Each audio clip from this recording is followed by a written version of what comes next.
కీర్తన గ్రంథము 85వ అధ్యాయము 4వ వచనం చదువు. చదవం. మా రక్షణకర్తవగు దేవా, మా వైపుకు తిరుగుము, మా మీద ఉన్న నీ కోపము చాలించుము. కనుక ఈ ప్రజల మీద దేవుడు కోపగించుకుంటాడట. ఎందుకు కోపగించుకుంటాడు? దేనికి కోపగించుకుంటాడు? కోపగించుకోవాల్సిన అవసరం ఏంటిది అంటే, మరి వీరికి రక్షణ లేదంటే రక్షణ కలిగిన వారే. మా రక్షణకర్త ఒక దేవ అంటే మమ్మల్ని రక్షించే దేవ, మమ్మల్ని రక్షించిన దేవ, మమ్మల్ని విడిపించిన దేవ, మాకు ఈనాడు నాయన ఈ విముక్తిని కలగేసిన దేవ, ఐగుప్తు దేశంలో నుండి బానిసత్వం నుంచి రక్షించిన దేవ, మా రక్షణకర్త ఒక దేవ, మా వైపునకు తిరుగుము, మా మీద మీకున్న కోపమును చాలించుకొనము. ఎందుకట చూడండి, అదే కీర్తన గ్రంథము.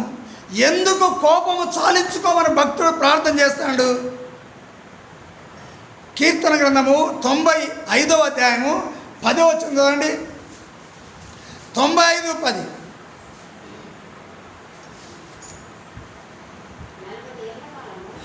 40 ఏండ్ల కాలము ఆ తరము వారి వలన నేను విసికి వారు హృదయమున తప్పిపోవు ప్రజలు. ఏం చేస్తానట? 40 ఏండ్ల కాలము, 40 సంవత్సరాలు ఐగుప్తులో నుండి ఇజ్రాయిల్ని తీసుకొని వస్తే, వారికి పదాజ్ఞలను ఇస్తే, ధర్మశాస్త్రమును ఇస్తే, 40 సంవత్సరములు వారు అరణ్యములో తిరుగుతున్నప్పటికీ వారేం మానుకోలేదు. వారి పాపమును మానలేదట, వారి చెడు క్రియలను మానలేదట, వారి అబద్ధములను మానలేదట, వారి అన్యాయపు క్రియలను మానలేదట. 40 ఏండ్ల కాలము ఆ తరము వారి వలన. ఏ తరం వారు? ఆ యొక్క ఐగుప్తులో నుంచి ఇజ్రాయిల్ బయలుదేరి వచ్చారు. ఆ తరము వారి వలన నేను విసిగిపోయినా. ఏమైపోయినా? దేవుడు ఏమైందట? విసిగిపోయినట. ఎప్పుడు విసిగిపోతారమ్మా చెప్పండి? మీ పిల్లలు ఉన్నారు, వాళ్ళు నిన్నేదో అడుగుతూ ఉన్నారు, నువ్వు లేదని చెప్తావు, ఇంకేదో చేయమంటాను లేదని చెప్తావు. గంట సేపు నిన్ను అడుగుతూ ఉండొచ్చు, లేదని చెప్పినా, అది ఇప్పుడు కుదరదని చెప్పినా, అది ఇప్పుడు కాదని చెప్పినా కూడా నీ పిల్లలు ఏం చేస్తూ ఉంటారు? అడుగుతూనే ఉంటారు. అడిగితే నీకేమొస్తుంది? విసుకొస్తుంది. విసుకొచ్చి ఏం చేస్తావు? తర్వాత జరిగేది ఏంటిది? చెప్పితే వినపడి నీకు అర్థం కావట్లేదని ఒక్కటేస్తారు. అంటే ఇక్కడ దేవుడు ఒక్కటేయలే, ఏం చేసిండు? 40 ఏండ్ల కాలము మనం ఒక గంటకే విసిగిపోతే, మరి దేవుడు 40 సంవత్సరాలు ఓర్చుకున్నాడట. ఆయన ఎన్ని సంవత్సరాలు ఓర్చుకున్నారు? 40 సంవత్సరాలు ఓర్చుకున్నాడట. అందుకే ఇక 40 సంవత్సరాలకి ఆయన మోషతో చెప్పిన మాట ఏంటి తెలుసా? ఇదిగో ఈ తరము వారి వల్ల నేను విసికి, చదవమా, వారు హృదయమున. కనుక వీరికి ఎన్ని ఆజ్ఞలు ఇచ్చినా, ఎంత ధర్మశాస్త్రం ఉన్న మాటలు చెప్పినా, ఎన్ని విషయాల వరకు బోధించినా, వారు హృదయమున తప్పిపోవు ప్రజలు. వారు నా మార్గములను తెలుసుకొనలేదు. 20 సంవత్సరాలు చర్చికొస్తా ఉన్నా ఆయన మార్గాలు మాత్రం మనకు తెలియదు. 30 సంవత్సరాలు మనం చర్చికొస్తా ఉన్నా ఆయన కట్టళ్ళు మనకు తెలియదు. ఆయన చెయ్యమన్నది చేయం. నేను ఇప్పుడు యేసుప్రభువుని నమ్ముకొని 44 సంవత్సరాలు అయిపోయింది. 44 సంవత్సరాలు. చాలామంది మరి 30 సంవత్సరాలు 30 సంవత్సరాలు అవుతుంది అన్న రక్షింపబడి. ఇంకా 40 సంవత్సరాలకి ఎంత తక్కువ ఉన్నాయి? 5 సంవత్సరాలు తక్కువ ఉన్నాయి. ఇట్లా చాలామంది కూడా మరి 50 సంవత్సరాలు లేదా పుట్టుకతోనే యేసు ప్రభువుని తెలిసిన వాళ్ళు ఉంటారు. రక్షింపబడ్డ వాళ్ళు నాకంటే వృద్ధులు ఉన్నారు, 70 సంవత్సరాలు ఉంటాయి, వాళ్ళు 50-60 సంవత్సరాల క్రితం వేసుకుని అంగీకరించారు. అయినా వారు యేసయ్య మార్గాలు తెలుసుకోలేదట. మనం ఎట్లా నడుచుకోవాలా, ఎట్లా మాట్లాడాలా, ఏ విధంగా జీవించాలా, ఏ విధంగా ప్రవర్తించాలా, ఏ విధంగా మరి నేను బ్రతకాలి, ఎట్లా దేవునితో కలిసి ఉండాలి, ఇక వాళ్ళు తెలుసుకోలేదట ఆయన మాట. ఏదో ఒకటి దేవుని దూషిస్తారు, దేవుని సేవకుని దూషిస్తారు, దేవుని మాటలకు విరోధంగా ప్రవర్తిస్తారు, దేవుడు చెప్పిన ఆజ్ఞలకు విరోధంగా వారు జీవిస్తున్నారు. వారు చెడు కార్యములు వారు మానుకోలే, వారు నీతిగా జీవించలేకపోతారు, పరిశుద్ధంగా బ్రతకలేకపోతారు. అందుకే ఇప్పుడు యేసయ్య దేవునికి ఏమొచ్చిందట, విసుగొచ్చిందట. 40 ఏళ్ల కాలము ఆ తరము వారి వలన విసికి వారు హృదయమున తప్పిపోవు ప్రజలు నా మార్గములు తెలుసుకొనలేదని అనుకుంటేనే, ఇక వారు నా మార్గాలు తెలుసుకోలేదు, నేను వారి నుంచి విసిగిపోయి ఆయన ఒక మాట చెప్పిండు. ఏమన్నానంటే, కావున నేను కోపించి, అక్కడ ఏమన్నాడు, అయ్యా నా మీద కోపం ఉంచకుము అని భక్తుడు ప్రార్థన చేస్తాడు. ఏముంచొద్దట, నా మీద కోపం ఉంచొద్దు, మా మీద కోపం పెట్టుకోవద్దు. మా రక్షణకర్తోకి దేవా, నేను నీ బిడ్డలము, మా మీద కోపం ఉంచుకోవద్దు. ఎందుకు కోపం ఉంచుకున్నాడయ్యా, ఎందుకు కోపపడతానంటే ఆయన్ని విసిగిస్తాను, ఆయన ఆజ్ఞలు అనుసరించలేదు, ఆయన కట్టలు అనుసరించదు, ఆయన మాట ప్రకారంగా మనం జీవించట్లేదు. అందుకే ఆయన విసిగిపోయి కోపగించుకుంటాడు, మన మీద కోపపడతాడు. నువ్వు అబద్ధాలు ఆడొద్దంటే అబద్ధాలు ఆడి కోపం రేపుతావు, అన్యాయం చేయొద్దంటే అన్యాయం చేసి కోపం రేపుతావు, నీ డబ్బును వడ్డీకి ఇవ్వద్దంటే వడ్డీలకు ఇచ్చి కోపం రేపుతావు, నీవు ఇతరులతో వేద్యం పెట్టుకోవద్దంటే వేద్యం పెట్టుకొని మనం ఆయన కోపం తెప్పిస్తాం. ఇతరులను దూషించొద్దంటే దూషించి కోపం తెప్పిస్తాం. ఇతరులు అవమానపరచొద్దంటే అవమానపరిచి మనం కోపం తెప్పిస్తాం. ఈ విధంగా మరి మన శరీరముతో చేయరాని కార్యాలు చేసి మనం కోపం తెప్పిస్తాం. మరి ఎన్నో సంవత్సరాలైంది కదా, 30, 35, 40, 50 సంవత్సరాలైంది మనం రక్షింపబడి, మరి ఇంకా ఎందుకు కోపం తెప్పిస్తాను, ఎందుకు ఆయన్ని విసిగిస్తాను? మనము ధరించరానివి ధరించి, రిప్కక్క ధరించరానివి ధరించి ఏం చేస్తున్నాము, యేసయ్యకు కోపం తెప్పిస్తాను. మాట్లాడరాని మాట్లాడి యేసయ్య కోపం తెప్పిస్తాను. అందుకే ఆయన ఏమన్నాడు తెలుసా, ఆయన కోపించి మీరెన్నడూను నా విశ్రాంతిలో ప్రవేశింపకూడదని ప్రమాణం చేసిండంతే. విశ్రాంతిలో ప్రవేశించొద్దు, మీరు నా విశ్రాంతిలో ప్రవేశింపకూడదు. ఇన్ని సంవత్సరాలు మీరు రక్షింపబడి నేను మీకు రక్షకుడిగా ఉన్నా, నేను మీకు ఆజ్ఞలు బోధించిన, కట్టళ్ళు బోధించిన, ఇంకా మీరు పాపముతోనే బ్రతుకుతాను కనుక ఇక నా విశ్రాంతిలో ప్రవేశించొద్దు. మరి మన విశ్రాంతి స్థలం ఏది, ఎక్కడుంది? ప్రవేశించొద్దు అన్నాడు. చూడండి, ప్రకటన గ్రంథము 14వ అధ్యాయం 13వ వచనం చూస్తే అక్కడ విశ్రాంతి స్థలం కనపడుతుంది. ఆయన విశ్రాంతి ఎక్కడో తెలుస్తుంది. 14-13 అంతటా ఇప్పటి నుండి ప్రభువునందు అనగా యేసు క్రీస్తునందు మృతులు అంటే చనిపోయేవారు, వారి ప్రాణాన్ని విడిచిపెట్టేవారు, ఈ శరీరమును విడిచిపెట్టి వారి ఆత్మ శరీరం నుంచి వెళ్ళిపోయే దినము, మృతులు ధన్యులు అని వ్రాయమని పరలోకము నుండి ఒక స్వరము చెప్పగా వింటిని. నిజమే, వారు తమ ప్రయాసములు మాని విశ్రాంతి పొందుదురు. యేసుక్రీస్తు నామమునకే మహిమ కలుగును గాక.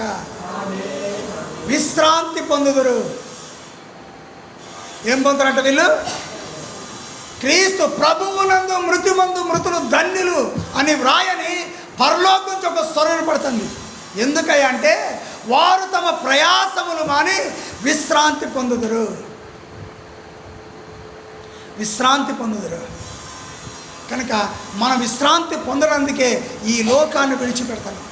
మరి మన దేవుని యొక్క విశ్రాంతి స్థలం ఎక్కడో తెలుసా? మన దేవుడు నివసించే స్థలం ఎక్కడ చెప్పండి? మన దేవుడు ఎక్కడ నివసిస్తా ఉన్నాడు? ఎక్కడ? మర్చిపోయారా? ఎక్కడ?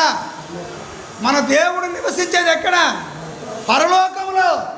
ఆయన పరలోకములో నివసిస్తాడు. ఆయన పరలోకములో అది ఆయన విశ్రాంతి స్థలము. ఆయన సృష్టించుకున్న దూతలు అక్కడ ఉంటారు. అయితే ఇప్పుడే అక్కడికి మనం చేరం. కనుక మన విశ్రాంతి స్థలం ఏంటిదంటే మనం ఇక్కడ చనిపోయిన తర్వాత దేవుడు చేసంటే పరదైసు అనేది ఒకటి మన కొరకు ఏర్పాటు చేశాడు. అది పరలోకం కింద ఉంటుంది. పరలోకం పైన ఉంటుంది, దాని కింద ఉంటుంది పరదైసు. పరదైసే మన యొక్క విశ్రాంతి స్థలము. ఇప్పుడు యేసు ప్రభుతో పాటు ఇద్దరు సిలువ వేశారు దొంగలు. వేసినప్పుడు యేసు ఒక దొంగ ఏం చేశాడు? ఆ సిలువ మీద ఉండగానే తన జీవితాన్ని మార్చుకొని, అయ్యా నీవు నీ రాజ్యంతో వచ్చినప్పుడు నన్ను జ్ఞాపకం చేసుకోమని అంటే యేసు ప్రభు ఏం చేశాడు? నేడు నీవు నాతో కూడా పరదైసులో ఉంటావు అన్నాడు. ఇప్పుడు యేసయ్యతో పాటు ఆ దొంగ ఆత్మ ఎక్కడికి వెళ్ళింది? పరదైసుకి వెళ్ళింది. ఆ పరదైసులో ఎవరున్నారంటే మన ముందున్న భక్తులు ఎవరైతే చనిపోయారో, ఆదాము మొదలుకొని నీతిమంతులు, యేసయ్య మొదలుకొని యేసయ్య రక్తంలో కడగబడినటువంటి నీతిమంతులు ఎవరైతే ఉన్నారో వారందరూ కూడా చనిపోయి ఆ పరదైసులో ఉన్నారు. రేపు మనం చనిపోయినా ఎక్కడికి పోతాము? పరదైసుకి వెళ్తాం. పరదైస్ గుర్తుపెట్టుకోవాలి మీరు. ఎక్కడికి పోతాం మనము? పరదైస్. ఇప్పుడు లాజరు ధనవంతుడు ఎక్కడ ఉన్నారు? లూకా సువార్త 16వ అధ్యాయము 18 వచ్చిన చదవండి. 20 వచ్చిన 18 కాదు 20 వచ్చిన 16, 20. లాజరు వరకు దరిద్రుండను, అతడు కురుపులతో నిండిన వాడేంటి, ధనవంతుని ఇంటి వాకిట పడి ఉండి అతని బల్ల మీద నుండి పడు రొట్టె ముక్కలతో ఆకలి తీర్చుకొనగోరెను. అంతేకాక కుక్కలు వచ్చి అతని కురుపులు నాకెను. ఆ దరిద్రుడు చనిపోయి ఏమైపోయాడు? ఆ దరిద్రుడు రేపుకక్క నేను చెప్పాను కళ్ళు కడుక్కోవచ్చు ఇక అరిపియద్దురా. కనుక ఆ దరిద్రుడు ఎవరు? లాజరు అనే దరిద్రుడు చనిపోయి దేవుని దూతల చేత అబ్రహాము ఇప్పుడు ఎక్కడ ఉన్నాడు? పరదైసులో ఉన్నాడు. అబ్రహాము రొమ్మున ఆనుకొంటకు కొనుపబడెను. ప్రియమైన దేవుని బిడ్డలారా, ఇప్పుడు ఆయన చనిపోయి ఆయన శరీరమును విడిచిపెట్టి ఇప్పుడు ఆత్మ ఎక్కడ పోయింది? దేవుని దూతలు వచ్చి తన ఆత్మను పరదైసుకు తీసుకొని వెళ్ళిపోయారు. మరి ఇప్పుడు పరదైసులో లాజరుకి ఏం దొరుకుతుంది? విశ్రాంతి దొరుకుతుంది. ఏం దొరుకుతుందమ్మా? విశ్రాంతి. ఇప్పుడు అబ్రహాము అక్కడే ఉన్నాడు, ఆయన విశ్రాంతిగా ఉన్నాడు, విశ్రాంతి తీసుకుంటాడు. ఇంకా పరలోకానికి చేరలే. ఆదాము మొదలుకుంటే దేవుని యందు భక్తులు, దేవుని భక్తులందరూ, నీతిమంతులందరూ ఇంకా పరలోకానికి వెళ్ళలే. యేసయ్య ఉన్న స్థలానికి వెళ్ళలే. సృష్టికర్త అయిన దేవుడైన యేసయ్య ఉన్న స్థలానికి ఇంకెళ్ళలేదు. ఎక్కడున్నారు వీళ్ళు? వీళ్ళకు ఒక స్థలాన్ని దేవుడు ఏర్పాటు చేసిండు. అదేంటిది? పరదైసు. మనం ఎవ్వరం చనిపోయినా క్రీస్తునందు నిద్రిస్తే తప్ప, క్రీస్తునందు మృతి పొందితేనే మనము మరి ఆ 40 ఏండ్ల కాలము వారు చెడు కార్యాలు చేసుకుంటా, పాపములు చేసుకుంటా, ఎన్ని ధర్మశాస్త్రం ఇచ్చినా, ఆజ్ఞలు ఇచ్చినా దాన్ని అనుసరించకుండా దేవుణ్ణి విసిగించిన వాళ్ళు కాదు పోయేది. వాళ్ళు ఆ విశ్రాంతిలో ప్రవేశించలేదు. ఎందుకేమన్నాడు దేవుడు ఏమన్నాడు? 40 ఏళ్ల కాలం నేను వారితో విసిగిపోయాక మీరు నా విశ్రాంతిలో ప్రవేశించొద్దని ప్రమాణం చేసినట్టు. మరి ఆ 39 లక్షల మంది 39,000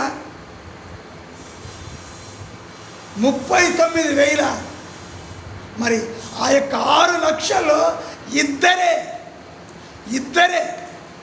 కాలేబు యెహోషువలు మాత్రమే వారు దేవుడు ఏర్పాటు చేసిన ఆ పరదేశ్ అనే విశ్రాంతిలో ప్రవేశించేసి వారు చనిపోయి ఆ విశ్రాంతిలో ప్రవేశించారు. లాజరుని ఈ దూతలు ఏ విధంగా అయితే పరది తీసుకెళ్లారో వీళ్ళు కూడా అదేవిధంగా పరదేశంలో ప్రవేశించారు. మనకు విశ్రాంతి స్థలం అది. ఏది మనకు విశ్రాంతి స్థలము? పరదేశే. మనకు ఎప్పుడు? మనం చనిపోయిన తర్వాత. ఈ లోకంలో ఎన్నో బాధలు పడతాం, అది వేరు. మనం చనిపోయిన తర్వాత మన ఆత్మకు విశ్రాంతి స్థలం ఏదంటే పరదేశం. ఆ పరదేశంలోనికి మరి 6 లక్షల మందిని దేవుడు ఏం చేశాడు? మీరు చేరరు అన్నాడు. అంతే. ప్రవేశింపకూడదని ఏం చేసినట్ట?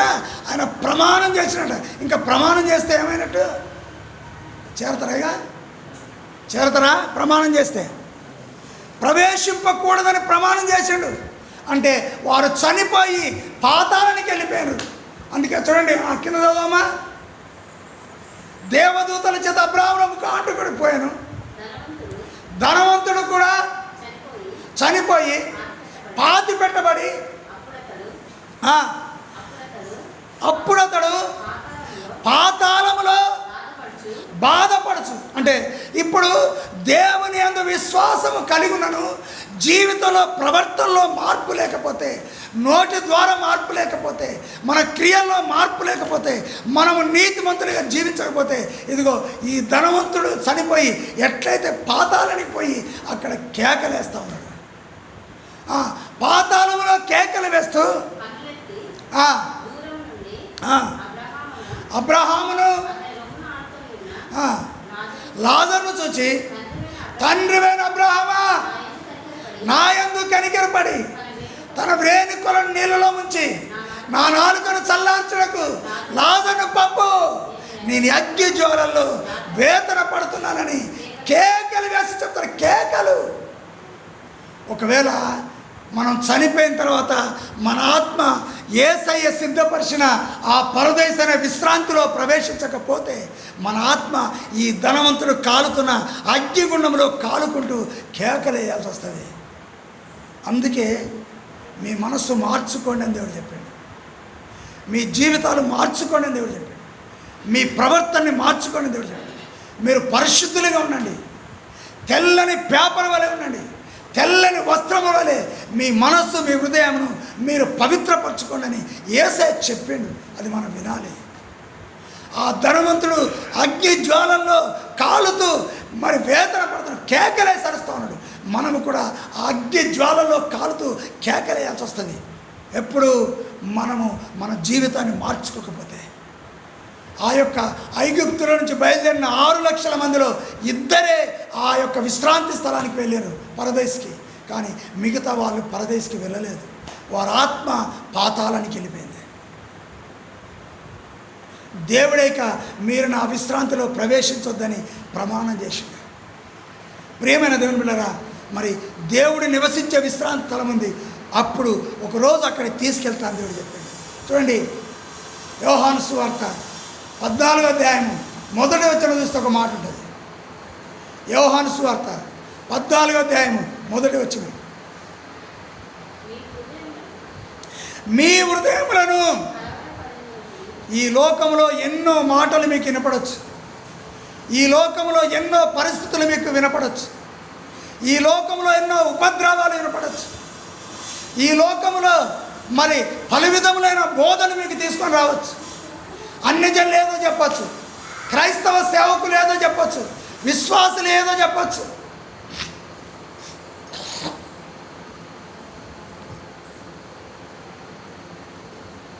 ఇంకెవరెవరో వచ్చి మన్నేదో, మన బంధువులు, మన కుటుంబీకులు వచ్చి మన్నేదో గలిబిలి కలవరపరచవచ్చు.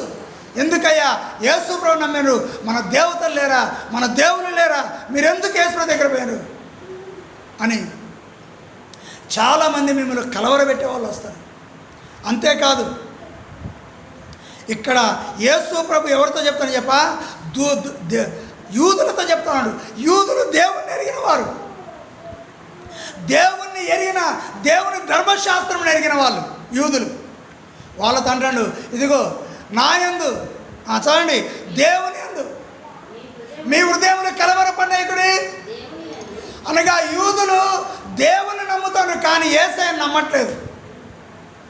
యేసయ్య నేను మా దేవుని కుమారుడు ఈ లోకానికి వచ్చానంటే నమ్మట్లేదు, విశ్వసించట్లేదు. దేవునికి కుమారుడు ఎట్లుంటాడు, దేవునికి భార్య ఎట్లుంటుంది, వాళ్ళ వాదన.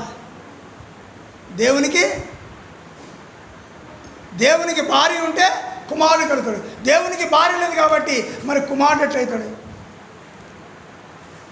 ఇప్పుడు చూడండి, కొంతమంది యుద్ధం నేర్చుకుంటూ ఉంటారు. ఒక సార్ దగ్గర విద్య నేర్చుకుంటాడు. ఏం చేస్తాడు, కుమారుడా అని పిలుస్తాడు. అంటే కుమారుడు అయినంత మాత్రం ఆయనకి జన్మించిన ఆయన ఏమ్మా? దేవుని వాక్యం ఉంది, నా కుమారులారా అని పౌలు గారు పిలిచాడు. మరి పౌలు గారు పిలిస్తే ఆయనకి పెళ్ళే కాలేదు, మరి ఎట్లా కుమారులు అవుతారు? పౌలు గారికి పెళ్ళి కాలేదు, మరి నా కుమారులారా అని పిలిచాడు. అంటే ఎవరిని? ఆయన ద్వారా రక్షింపబడ్డ వారిని కుమారుడా అని పిలిచాడు, కుమారి అని పిలిచాడు. మరి ఆయనకి పెళ్ళే కాలేదు, మరి వీళ్ళు పుట్టిరా? మరి పుట్టినప్పుడు కుమారుడా కుమార్తెని ఎందుకు పిలుస్తాను? అవునా కాదు? కనుక ప్రేమైనది ఏమిటారా? అయితే శారీరకంగా పుట్టేవాళ్ళు వేరు, ఆత్మీయంగా అంటే సువార్త చెప్పితే నేను నా సువార్త వల్ల మిమ్మల్ని కన్నా అన్నాడు పౌలు గారు. నా సువార్త, నేను చేసిన సువార్తను బట్టి నేను మిమ్మల్ని కన్నా, మీరు నా పిల్లలు అన్నాడు. కనుక ఇప్పుడు మనం ఆయన పిల్లలం. అందుకే అందుకే యేసు ప్రభువుని గురించి అంటాడు, ఇదిగో దేవుని యందు విశ్వాసం ఉంచుతాను, మంచిదే. దేవుని యందు విశ్వాసం ఉంచుతున్నారు, నా యందు విశ్వాసం ఉంచండి. నా తండ్రి ఇంట అనేక నివాసములు ఉన్నాయి. ఇప్పుడు తండ్రి అంటారు కదా, అయితే మా దేవుడని మీరు అంటారు కదా, ఆ దేవుని ఇంట అనేక నివాసములు ఉన్నాయి. లేని ఎళ్ళ మీతో చెప్పుదును, మీకు స్థలము సిద్ధపరచ వెళ్ళుచున్నాను.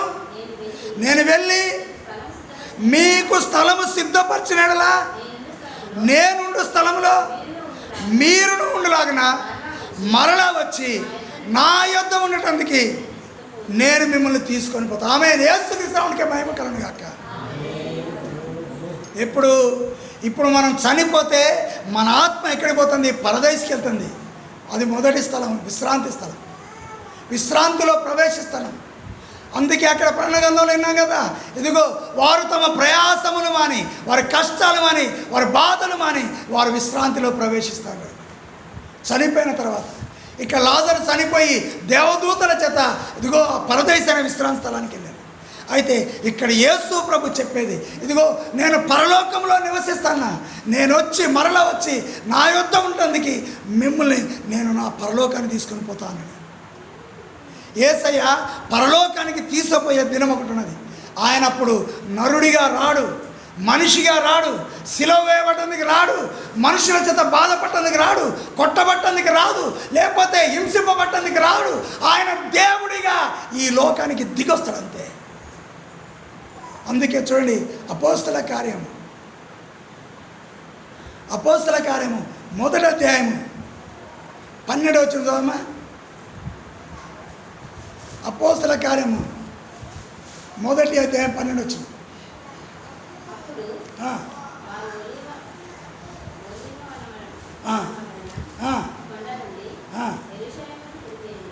ఇంకా పై చదవమ్మా. ఎన్నో వచ్చినప్పుడు అది 10 వచ్చింది చదువు.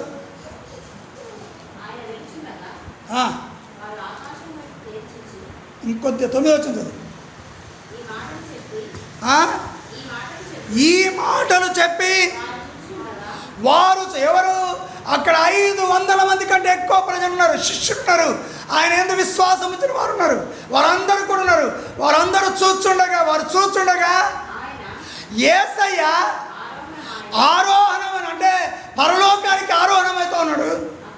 అప్పుడు వారికి కన్నులకు కనపడకుండా ఒక మేఘం వచ్చి ఆయనను కొనిపోయాను. ఆయన వెళ్ళుచుండగా మేఘముల మీద మేఘం వచ్చి ఆయన తీసుకొని పోతుండగా ఆకాశం నుండి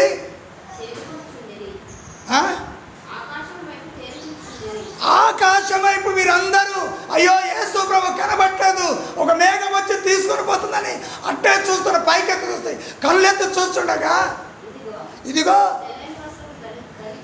తెల్లని వస్త్రములు ధరించుకున్న 2 మనుషులు, అనగా దేవుని దూతలు, 2 మనుషులు వారి యొద్ద నిలిచి, గలిలయ మనుషులారా మీరెందుకు నిలిచి ఆకాశం వైపు తేరి చూస్తున్నారు? మీ యొద్ద నుండి పరలోకమునకు చేర్చుకొనబడిన ఈ యేసయ్యే ఏ రీతిగా పరలోకానికి వెళ్ళుట మీరు చూస్తున్నారు, ఆ రీతిగానే మళ్ళీ తిరిగి వచ్చునని వారితో చెప్పిన. యేసుక్రీస్తుకే మహిమ కలుగును గాక. ఆయన ఆరోహణుడై పరలోకానికి వెళ్ళిండు. ప్రజలందరూ చూస్తూ ఉన్నారు ఆయన పరలోకానికి వెళ్తాడు. పరలోకానికి 2 మనుషులు దేవుని దూతలు వచ్చారు, చెప్పారు ఇదిగో ఏ రీతిగా అయితే పరలోకానికి వెళ్తా ఉన్నాడు ఆయన తిరిగి అదే విధంగా వస్తాడు అన్నాడు. ఎందుకు? ఆయన బిడ్డలను తీసుకొని పోవడానికి. ఎక్కడికి? ఆయన ఉన్న స్థలం. యేసులో చెప్తాను కదా 14వ అధ్యాయంలో, నేనున్న స్థలంలో మీరు ఉండలాగిన మరలా వచ్చి మిమ్మల్ని తీసుకొని పోతానన్న దేవుడు ఆయన ఆ కొండ మీద నుంచి ఆరోహణుడై పరలోకానికి వెళ్ళాడు. ఆయన తిరిగి రెండోసారి ఆ దేవుడిగానే ఈ లోకానికి వస్తాడు. వచ్చినప్పుడు మనందరినీ కూడా ఆయన పరలోకాన్ని తీసుకొని పోతాడు. ఆ పరిశుద్ధుల యొక్క గుంపులోనికి మనం తీసుకొని పోతాడు. అప్పుడెవరు? మనల్ని, బ్రతికున్న మనలను మృతులైన వారు తిరిగి సమాధి నుంచి లేపడతారు. మళ్ళీ వారి యొక్క శరీరాలకి పరదేశంలో ఉన్న ఆత్మలన్నీ కూడా శరీరంలోకి వస్తాయి. వారి శరీరము మహిమ శరీరంగా మార్చబడి, ఇదిగో మరి ప్రకృతి శరీరం మహిమ శరీరం మార్చబడి, ఆత్మ మరి శరీరము ఈ 2 కూడా మహిమ శరీరం మార్చబడి వారు పరలోకానికి మృతులైన వారు తిరిగి లేపడతారు అన్నమాట, వెళ్ళిపోతారు. ఆయన రెండోసారి భూమి మీదకి వచ్చినప్పుడు వీళ్ళందరూ కూడా మరి ఆయన్ని ఎదుర్కొనడానికి వెళ్తారు. అందుకే చూడమ్మా, 1 తెస్సలోనికీ పత్రిక 4వ అధ్యాయము 15 వచ్చి చదువు, 16 నుంచి చదువు. 1 తెస్సలోనికీ పత్రిక 4వ అధ్యాయము 16 వచ్చిన.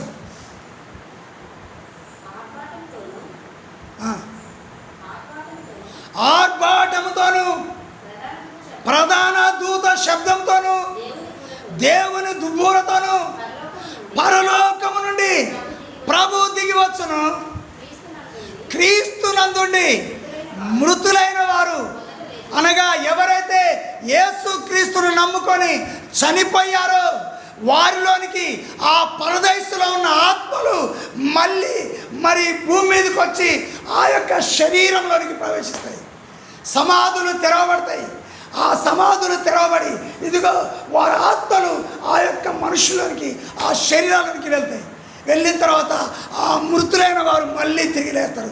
ఆ మృతులైన వారు మొదట లేస్తారు.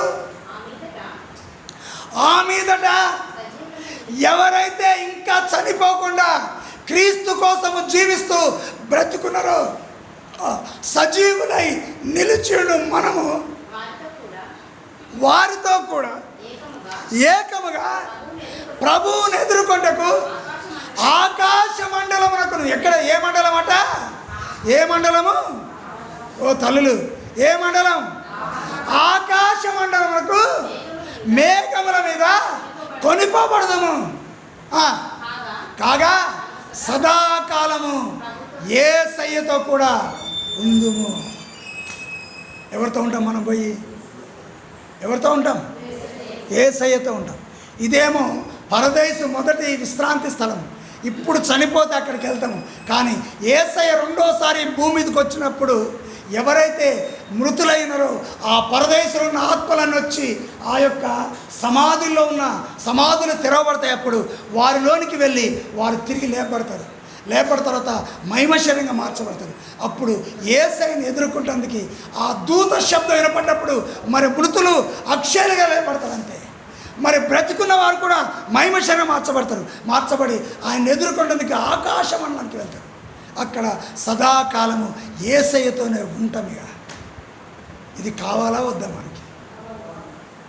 ఏనా ఈ తుచ్చమైన ఈ పనికి మాన ఈ చిన్న చిన్న పొరపాట్లకు మరి దేవుడు మన వచ్చి తీసిపోయే ఆ రాజ్యాన్ని పోగొట్టుకోవద్దని యేసయ్య నామంలో నేను మీకు మనవి చేస్తా ఉన్నా. కనుక మీ విశ్వాసాన్ని కాపాడుకోండి, మీ పరుగును తుదముట్టించండి. మీకోసం జీవ కిరీటం అనగా ఎల్లప్పుడూ యేసయ్యతో జీవించే ఆ యొక్క అధికారాన్ని దేవుడు మీకు ఇవ్వబోతాడు. మోకరించండి, ప్రార్థన చేద్దాం. ప్రియమైన దేవుని బిడ్డారా, ఒక్కసారి నీ అంతరాత్మను పరీక్షించుకో, నీ జీవితాన్ని పరీక్షించుకో, నీ ఆలోచనని పరీక్షించుకో. అయ్యా మా మీద కోపపడకమని భక్తులు ప్రార్థన చేస్తాడు. మా రక్షణకర్తవగు దేవా మా మీద కోపపడద్దు. ఎవరి మీద ఆయన కోపపడతాడంటే ఆయన ఆజ్ఞలను అనుసరించని వారి మీద, ఆయన కష్టాలను అనుసరించని వారి మీద, వారు ఆయన మాట వినకుండా జీవించే వారి మీద ఆయన కోపపడతాడు. కనుక ఆయన కోపం వచ్చి నీ పాపము నీలో నిలిచుంటే ఆయన నా విశ్రాంతిలో ప్రవేశించొద్దని దేవుడు ఒక మాట నీకు సెలవిస్తే, ఆయన ప్రమాణం చేస్తే ఆయన యొక్క విశ్రాంతిలో పరదేశంలో ప్రవేశించలేదు. కానీ యేసు ప్రభు వచ్చిన తర్వాత ఆయన నీవు మరణించేంత వరకు నీ కొరకు వేచి చూస్తాడు నీ జీవితం మార్చబట్టడానికి. ఈరోజు నీ జీవితంలో ఇంకేమైనా పొరపాట్లుంటే ఆయన పాదాల దగ్గర ఒప్పుకో.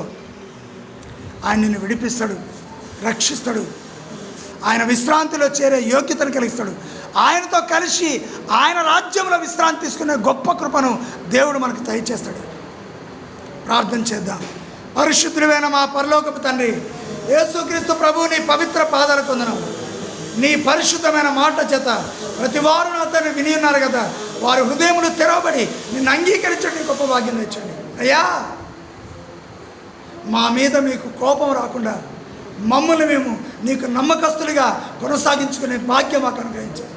ఏనాడు ఏ పాపానికి దాసులు కాకుండా నీతికి, పవిత్రతకు, పరిశుద్ధతకు నాయన మేము దాసులమై నిన్ను వెంబడించడం నీ కృప దయచేయమని యేసుక్రీస్తు ప్రభువా ఇక్కడున్న బిడ్డలందరినీ మీరు కనికరించి వారు నీతిగా జీవించడం సహాయం చేయమని యేసుక్రీస్తు పరిశుద్ధ నామమున వేడుకొచ్చున్నాం పరమ తండ్రి.